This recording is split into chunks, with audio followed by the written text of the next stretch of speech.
Salutare, prieteni! Bine ați venit pe canalul Puterea Naturii, locul unde explorăm împreună secretele naturii pentru o viață mai sănătoasă și mai energică.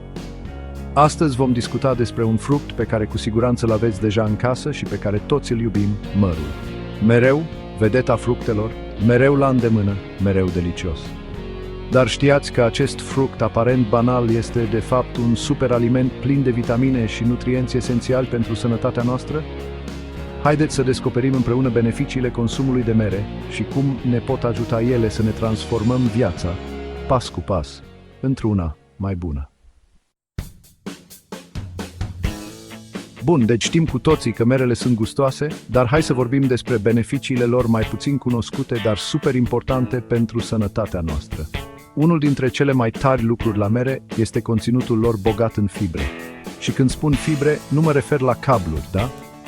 Vorbim despre acele fibre dietetice care acționează ca niște mici eroi în sistemul nostru digestiv. Fibrele astea, prieteni, ajută la o digestie mai lentă și mai eficientă, ceea ce înseamnă că te simți mai sătul pentru mai mult timp, gata cu ronțăitul între mese. În plus, fibrele din mere previn constipația și reglează nivelul de zahăr din sânge, ceea ce e super important pentru cei care vor să fie fit și să aibă energie toată ziua. Acum, hai să vorbim despre antioxidanți, niște substanțe magice care se găsesc din belșug în mere.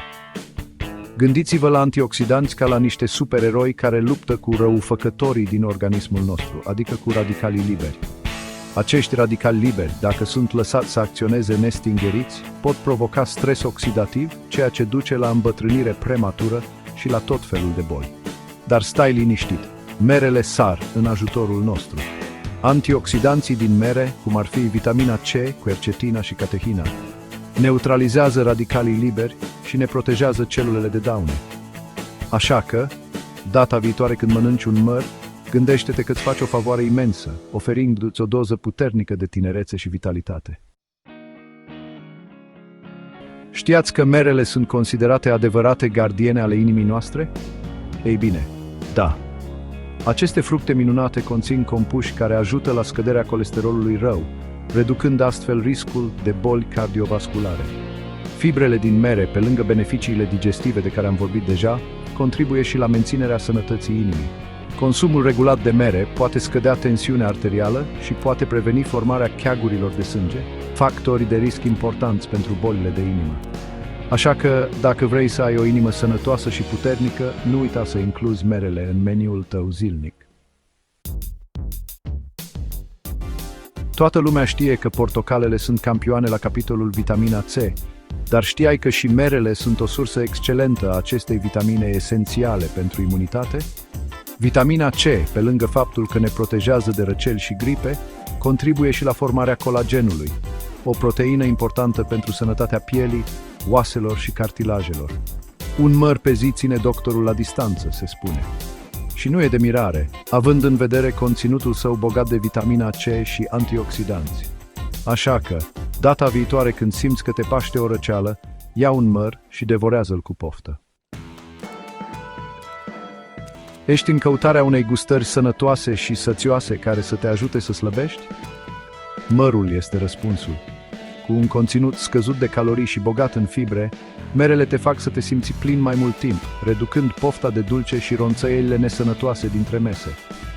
Fibrele din mere ajută și la reglarea tranzitului intestinal, contribuind la eliminarea toxinelor din organism.